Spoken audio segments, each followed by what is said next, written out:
ఏ topic అయినా అడగొచ్చు. Number ఇస్తారా డైరెక్ట్ గా మేము మాట్లాడడానికి? ఇస్తాము, అప్పుడు మీకే వంట ఉండదు. నేను వంట చేసుకుంటానండి. అబ్బా అబ్బా, నేను ఫోన్కి ఎగైనెస్ట్ కాదు. ఎక్కడ తీసింది అక్కడ పెట్టమంటే వీళ్ళకి ఎలా అర్థం అవుద్దో తెలుసా?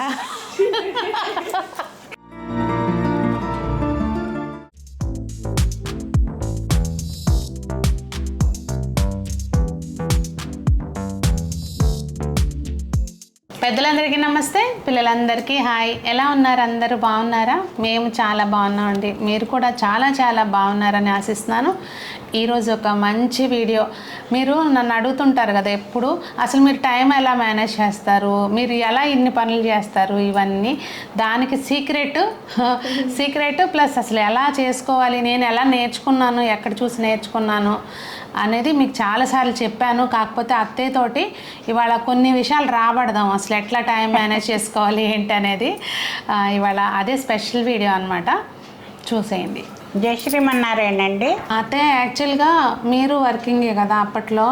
సో అప్పటి పరిస్థితులకి ఇప్పటి పరిస్థితులకి చేంజెస్ ఏమొచ్చినాయి, అసలు లేడీస్ ఎట్లా మనల్ని మనం ప్రొటెక్ట్ చేసుకుంటూ మన వర్క్ ప్లేస్లో ఉండాలి అనేది మీ ఎక్స్పీరియన్స్ని బట్టి ఏదన్నా చెప్తే మన వాళ్ళకి హెల్ప్ అవుతుంది. ఎంప్లాయీస్ అంటే పూర్వం అండి చాలా 10% మెంబర్స్ ఉండేవాళ్ళు ఉన్నాం. ఏ ఆఫీసులో చూసినా కానీ ఆఫీస్ మొత్తానికి ఒకళ్ళో ఇద్దరు, అంతకంటే ఎక్కువ ఉండేవాళ్ళు కాదు. అప్పట్లో ఏంటంటే వీళ్ళు కూడా చాలా పొందిగ్గా అనాలా, అంటే మా ఎవరి పని వాళ్ళు చూసుకోవడం అన్నమాట. ఎక్కువ పని మీదే కాన్సన్ట్రేట్ చేసేవాళ్ళం. అందరితోటి ఎక్కువగా మింగిల్ అవ్వడం అవి అన్నీ ఉండేవి కాదండి. జెంట్స్ కూడా చాలా లేడీ ఎంప్లాయీస్ ఉన్నారనుకోండి ఆఫీసులో, వాళ్ళ అమ్మాయిని ఏదో ప్రొటెక్ట్ చేసినట్టుగా అలా చూసేవారు అనమాట. ఇప్పుడు ఏంటంటే జనరేషన్లో చాలా మార్పులు వచ్చినాయి, ఫాస్ట్ ఇది వచ్చినాయి. ఆడపిల్లలందరూ ధైర్యంగానే బయటకు వస్తారండి, కానీ సిచ్యువేషన్స్ తట్టుకోలేక, అంటే ఆ ఎంప్లాయ్మెంట్ తట్టుకోలేక జెంట్స్ చేసే హెరాస్మెంట్కి కూడా చాలామంది ఫేస్ చేసి రకరకాలుగా బాధలు పడుతున్నారు ఇప్పటి రోజుల్లో అండి. ఆ ఫేస్ చేసి నిలబడగల వాళ్ళు ధైర్యంగా లైఫ్లో సక్సెస్ అవుతున్నారు.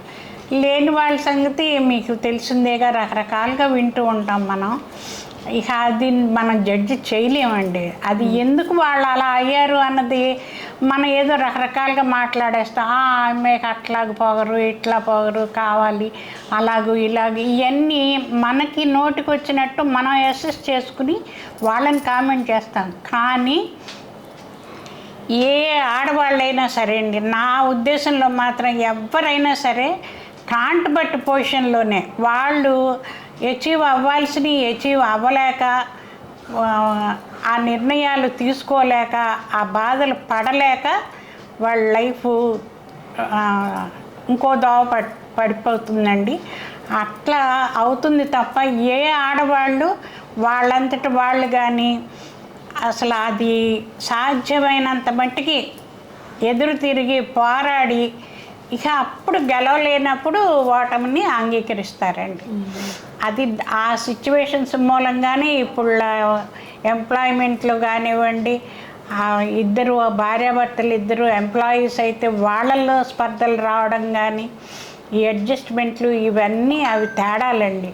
అవి మనం కూడా లేడీస్ని కూడా నన్ను అడిగితే పర్సనాలిటీ డెవలప్మెంట్ ప్రతి ఆడపిల్ల ఒక్కసారన్నా క్లాసులకి వెళ్ళి మనకి తెలుసులే అనుకుంటాం, కాదు, క్లాసులకి వెళ్ళి వాట్ ఈజ్ వాట్ అన్నది తప్పనిసరిగా ట్రైనింగ్ అయ్యి ఉండాలండి నాకు మాత్రం. ఎందుకంటే ఇలాంటివన్నీ ఫేస్ చేయగలుగుతామండి. అప్పుడు ఇంకొకరికి చెప్పుకోలేము. ఇలాంటివి చెప్పుకుంటే ఏమవుతుందో, మందు తప్పు అంటారా ఏంటి, ఇవన్నీ ఇట్లాంటివి ఆలోచిస్తాం మనం. అవన్నీ కూడా మనం ఎట్లా ఫేస్ చేయగలం అన్నది కూడా మనం స్టబన్గా నిలబడగలుగుతాం అన్నమాట. నా ఉద్దేశం అయితే అది. ఇంకొకటి అసలు మెయిన్, అందరూ దేనికైనా కానీ మాకు టైం లేదు, మీరు అసలు అప్పట్లో ఇంకా ఎక్కువ అండి. ఇప్పుడంటే కనీసం అన్నిటికీ చట్నీ చేయాలంటే మిక్సీ ఒక తిప్పు తిప్పుతాం, ఇడ్లీ వేయాలంటే ఒక తిప్పు తిప్పుతాం అందులో వేసి.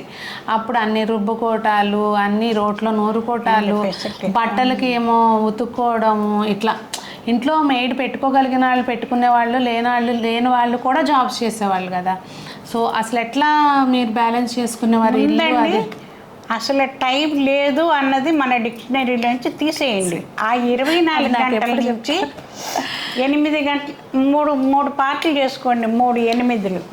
మన అందరూ మార్నింగ్ సెక్షన్స్తో బిగిన్ చేస్తారు. నేను అట్లా చెప్పట్లేదండి, నైట్ సెక్షన్తో బిగిన్ చేయండి. 8 గంటలు పడుకుంటే మీరు రాత్రిపూట అంత పీస్ ఆఫ్ మైండ్, ఎన్ని ప్రాబ్లమ్స్ ఉన్నా కానీ శుభ్రంగా నిద్రపోతే అవన్నీ తెల్లారికి ఫ్రెష్ అయిపోతామండి. 6కి లేసామంటే 9 దాకా ఇంట్లో పని చేసుకోవడం, తర్వాత 10కి ఆఫీస్కి బయలుదేరి వెళ్ళిపోవడం. అక్కడికి వెళ్తే, ఇంటికి వెళ్తే ఆఫీస్ వర్క్ మైండ్లో ఉండకూడదండి. ఆఫీస్కి వెళ్తే ఇంటి గురించి ఆలోచించకూడదు. మనం అలా సెట్ చేసుకోవాలి. ఆఫీస్లో కూడా ఏంటంటే హడావుడి కాకుండా మన వర్క్ని నీట్గా, అది కూడా ఒక ప్లాన్ అన్నమాట. ఏది ముందు, ఏ వర్క్ ముందు చేసుకోవాలి, ఏ వర్క్ తర్వాత చేసుకోవాలి అని చెప్పేసి అలా అన్నీ డిసైడ్ చేసుకుని మనం స్లోగా కాదు, స్లోగానూ చేయొచ్చు, మా కరెక్ట్ ప్రొసీజర్లో చేసుకుంటే అక్కడ కూడా సక్సెస్ అవుతాం. టైం వేస్ట్ అవ్వకుండా. అది ఒకటి. జనరల్గా ఇప్పుడు ఎంప్లాయీస్ అంటే ఏముంటుందంటే వెళ్ళంగానే బ్యాచ్ అంతా రెడీ అయిపోయి నలుగురుగా కూర్చొని టీ తాగుతారు, వేస్ట్ ఆఫ్ టైం వేస్ట్ చేస్తారు. ఇవన్నీ ఉంటాయండి. ఒకవేళ ఈవెన్ టీ తాగినా కూడా ఎవరి సీట్లో వాళ్ళు ఉండి అట్లా తాగేసి వర్క్ చేస్తే అసలు మనకి పెండింగ్ వర్క్ అనేది ఉండదండి. ఒకరి చేత మనం మాట పడం.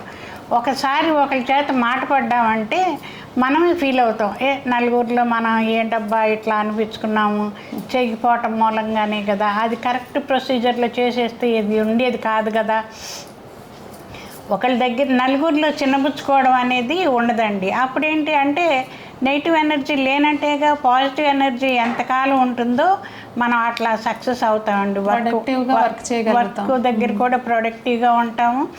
అప్పుడు మన తోటి వాళ్ళు కూడా ఆవిడ బాగా చేస్తారు, వర్క్ చక్కగా నీట్గా ఉంటుంది అని చెప్పేసి చక్కగా మా అన్నారనుకోండి, అది మనకి ఎలా అనిపిస్తుంది, బాగుంటుంది కదా. దానికోసమైనా చెయ్యాలి. అలా అని అతి మంచి కాదు, మన వరకు మనం మాత్రం పెండింగ్ లేకుండా చేసుకుంటే అక్కడ కూడా మనం ఏ ప్రాబ్లమ్స్, ఈ మిగతా ప్రాబ్లమ్స్ అంటారు ఏ చిన్నవి ఉంటాయండి, అవేంటంటే మన విజ్ఞతతోటి మనం సాల్వ్ చేసుకోవడం, నెమ్మదిగా ఆలోచించుకోవడం, సాల్వ్ చేసుకోవడం.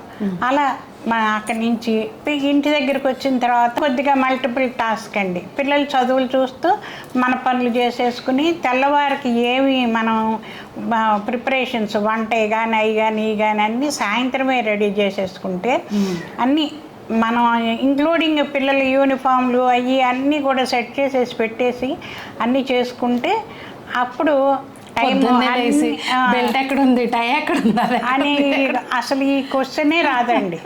మనం పిల్లలకి హోంవర్క్ కూడా అప్పుడే చేయించామనుకోండి. ఇప్పుడు ఏంటంటే హోంవర్క్ లేదు, ఏమీ లేదు, వాళ్ళకి ఒక ఫోన్ ఇచ్చేయడం, మనం టీవీ ముందు కూర్చోవడం, లేదంటే ట్యూషన్లకు పంపించేయటం. అది మిగతా ఇదేంటంటే మనకి టీవీ కాకపోతే ఇప్పుడు అన్ని ప్రోగ్రామ్స్ రకరకాలు వస్తున్నాయి. ఆ ఎంటర్టైన్మెంట్ మనం అది ఎంత సుఖపడుతున్నామో కానీ, ఆనందిస్తున్నామో కానీ దాన్ని చూసి మనం ఆ ఆనందం కంటే కూడా మన పని మనం పూర్తి చేసుకుని అప్పుడు ఏదన్నా ఎంటర్టైన్మెంట్కి ఇచ్చేస్తే అప్పుడు ఇది బాగుంటుందండి. అట్లా మనం అడ్జస్ట్ చేసుకుంటే ఇప్పుడేంటి అసలు ఆ ఫోన్ కూడా అక్కడ పెట్టుకుని వంట చేసేస్తున్నారు. అట్లా మనకి ఇంట్రెస్ట్ ఉందనుకోండి, ఇంట్రెస్ట్ ఉన్న ఫీల్డ్లో, నేను ఫోన్కి అగైనెస్ట్ కాదు, ఇంట్రెస్ట్ ఉన్న ఫీల్డ్లో మనకు కావాల్సిన ఐటమ్ని ఇన్ఫర్మేషన్ని చేసుకోండి, దాన్ని ఇంప్రూవ్ చేసుకోండి. మీరు ఇంట్లో సభ్యులు అందరూనండి, అందరూ మనం ఒక వస్తువు ఎక్కడ పెడుతున్నామో ఎప్పుడూ అక్కడే పెడుతూ ఉండాలి. అప్పుడు దాని గురించి ఎత్తుక్కోవడం అసలు ఇంపార్టెంట్ అన్నమాట. కార్డులు, ఆ కార్డు లేదు ఈ కార్డు లేదు అని చెప్పి కార్డులు కనపడవండి టైంకి. ఏ కార్డు చూడండి కనపడవు. ఇవాళ ఆధార్ నుంచి పాన్ కార్డు ఇవి అన్ని కార్డుల సిస్టమే కదా, మనకు కావాల్సిన కార్డు తప్ప మిగతాయి కనపడతాయి. అది అట్లా కాకుండా సెట్ చేసుకుని మనం ఎక్కడ పెడతామో, ఎవరు తీసినా ఫ్యామిలీలో ఎవరు తీసినా మళ్ళీ అది అక్కడే పెడితే అది మనకి చాలా టైం సేవ్ అవుతుంది. అదొక గుడ్ హ్యాబిట్ అండి. అది అసలు మెయిన్ ఇక్కడ నాకు విజయవాడలో నేర్చుకున్నది. అలాగే ఇక్కడ మెయిన్ కరెంటు పోయింది అనుకోండి, ఇల్లంతా చీకటిగా ఉండగానే 4 అడుగులు వేస్తే ఆ కబోర్డ్ వస్తుంది, ఆ కబోర్డ్లో ఫస్ట్లో ఈ ప్లేస్లో ఇది ఉంటుంది అని కళ్ళు మూసుకుని కూడా వస్తువు తీయొచ్చు అనమాట. పలానా చోట అది పలానాది ఉంది అని. అట్లా ఇల్లు సర్దుకోగలిగిన రోజునే మనం ఏ పనులైనా టైమ్లెస్గా చేసుకోగలుగుతాం, అంటే తక్కువ టైంలో కంప్లీట్ చేసుకోగలుగుతాం. అది మట్టుకి 100% ప్రతి ఒక్కళ్ళు నేర్చుకోవాల్సిన విషయం. కానీ మా ఇంట్లో అది ఉండదండి. అది చాలా సింపుల్ మ్యాటర్ అండి. చాలా సింపుల్ అనుకుంటాం, కానీ అది అసలు మెయిన్ థింగ్. ఒక వస్తువు కోసము కనపడలేదని ఎత్తుకుతుంటే కనీసం అరగంట మనం వెళ్ళి ఇంకొకళ్ళు అరిసి, వాళ్ళు వచ్చి ఇంకొకటి అరిసి, నీకు తెలవదా నాకు తెలవదా అన్న గోల మళ్ళీ పెద్ద ఇది క్రియేట్ అవుతుంది అక్కడ. ఇది మాత్రం మెయిన్ పాయింట్. అసలు ఫాలో అవ్వాల్సింది ప్రతి ఒక్కళ్ళు ఇది ఒకటి నేర్చుకోవాలి. కాకపోతే మా ఇంట్లో నేను కూడా సరిగ్గా ఒక్కోసారి అంతే చేస్తుంటాను. మళ్ళీ రియలైజ్ అయ్యి మళ్ళీ ఎక్కడిదక్కడ సర్దుతాను. ఒక 20 రోజుల తర్వాత మళ్ళీ నాకు నేనే పాడు చేసుకుంటాను. అది అట్లా ఉంటుంది. అది కొన్ని మావయ్య గారు చెప్తున్నారు, ముగ్గురు అని చెప్పి అక్కడ. అయితే మా ఇంట్లో అర్థం కానిది ఏంటంటే, మా వారికి సంజనాకి నేను పెట్టుకుంటాను. ఒక్కోసారి ఎక్కడ తీసింది అక్కడ పెట్టమంటే వీళ్ళకి ఎలా అర్థం అవుద్దో తెలుసా? ఎక్కడ తీసింది అక్కడ పెట్టమంటే లోపల కబోర్డ్లో తీసిన వస్తువు కబోర్డ్లో పెట్టడం కాదంట. ఎక్కడ తీసింది అక్కడ పెట్టమంటే ఎక్కడ వాడింది అక్కడ పెడతారు. వీళ్ళకి అలా అర్థం అవుతుంది అనమాట. అలా మీరు చేసుకోకండి. ఓకే, డివైన్ కాదు అయినా అన్నారా? బామయ్య గారు పక్కన జోకులు చూడండి. నేను క్వశ్చన్ అడుగుతుంటే మీరు బాగా యూట్యూబ్ షార్ట్స్ తెగ ఫాలో అయిపోతున్నారులేండి. అయితే ఇప్పుడు మెయిన్ పాయింట్ ఇంకో క్వశ్చన్ ఏంటంటే, చదువు ఆడపిల్లలకి ఉద్యోగం కోసమా లేకపోతే జ్ఞానం కోసమా? అసలు చదువు కంపల్సరీనా ఏంటి మీ పాయింట్ ఆఫ్ వ్యూలో? ఫస్ట్ ఆడపిల్లలు మగపిల్లలు అని కాదు, ఫస్ట్ చదువు అంటే ఏంటంటే మనం ఏంటి అన్నది తెలుసుకోవడానికి, లోక జ్ఞానం తెలుసుకోవడానికి చదువు ప్రతి వాళ్ళకి కంపల్సరీ అండి.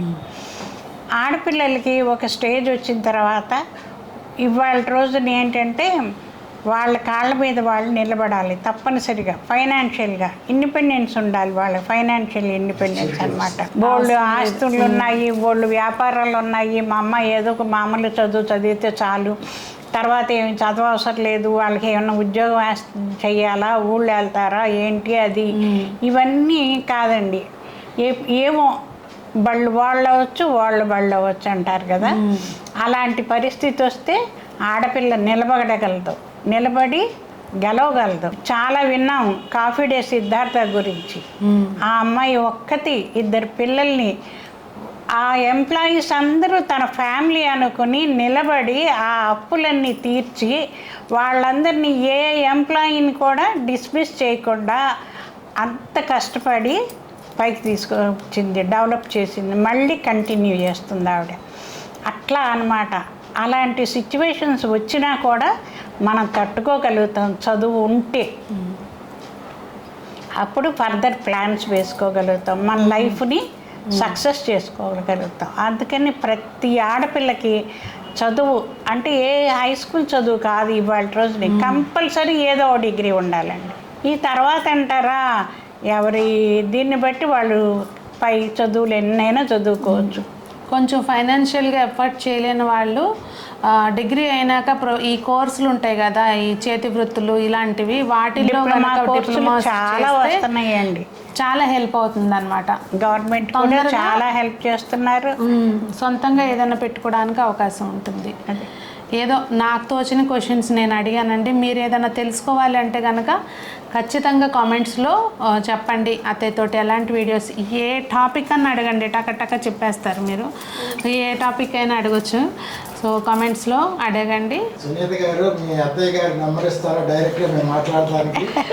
ఇస్తామండి, ఇస్తాము. అప్పుడు మీకే వంట ఉండదు.